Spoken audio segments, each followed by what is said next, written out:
राधे राधे। ओम नमो भगवते वासुदेवाय। दोस्तों, इस बार 23 नवंबर साल 2023 को देवउठनी एकादशी पड़ रही है और देवउठनी एकादशी अपने आप में ही एक बड़ा त्यौहार मानी जाती है।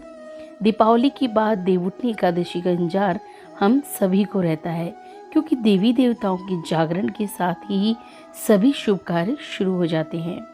हिंदू पंचांग के अनुसार भी इस साल देवउठनी एकादशी 23 नवंबर को मनाई जाएगी और ऐसा मानते हैं कि देवउठनी एकादशी दिवाली की 11 दिन बाद मनाई जाती है।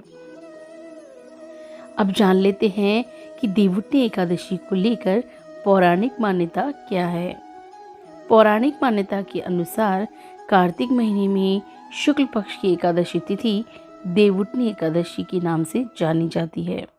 ये माना जाता है कि चतुर्मास खत्म होने के बाद इस सृष्टि के संचालक भगवान विष्णु और समस्त देवी देवता जाग जाते हैं। इन 4 माह में सृष्टि का संचालन भगवान शिव करते हैं। यही कारण है कि देवउठनी एकादशी में भगवान विष्णु की पूजा की जाती है। अब जान लेते हैं देवउठनी एकादशी का पूजा का शुभ मुहूर्त। देवउठनी एकादशी तिथि की शुरुआत 22 नवंबर को होगी रात्रि 11:03 से और इसका समापन होगा 23 नवंबर को रात 9:01 पर। ऐसे में उदया तिथि के कारण देवउठनी एकादशी व्रत 23 नवंबर 2023 को मनाया जाएगा।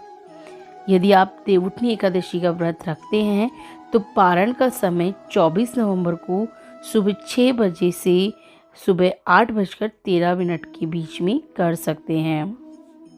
इसके अलावा देवउठनी एकादशी के दिन आप सुबह स्नान करने के बाद चौकी पर भगवान विष्णु की तस्वीर स्थापित करें। भगवान विष्णु को चंदन और हल्दी कुमकुम से तिलक लगाएं। दीपक जलाने के बाद प्रसाद में तुलसी की पत्ती ज़रूर डालें। इसके अलावा तुलसी पूजन के लिए तुलसी के पौधे के चारों ओर गन्ने का तोरण बनाएं, रंगोली से अष्टदल कमल बनाएं और तुलसी के साथ आंवले का गमला लगाएं। तुलसी पूजा व आरती के बाद प्रसाद का वितरण करें। तो दोस्तों, इस तरीके से आप देवउठनी एकादशी के दिन भगवान विष्णु की पूजा कर और सभी देवताओं को प्रसन्न कर सकते हैं, क्योंकि ये जो एकादशी है ये सर्वोत्तम एकादशी मानी जाती है।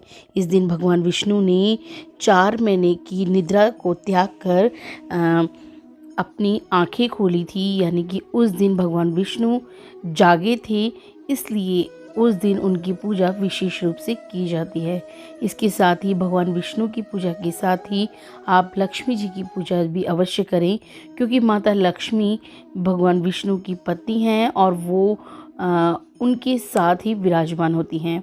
तो यदि आपको अपने घर में सुख समृद्धि, अपने घर में सुख शांति चाहिए, तो हमें देवउठनी एकादशी के दिन इसका व्रत जरूर करना चाहिए।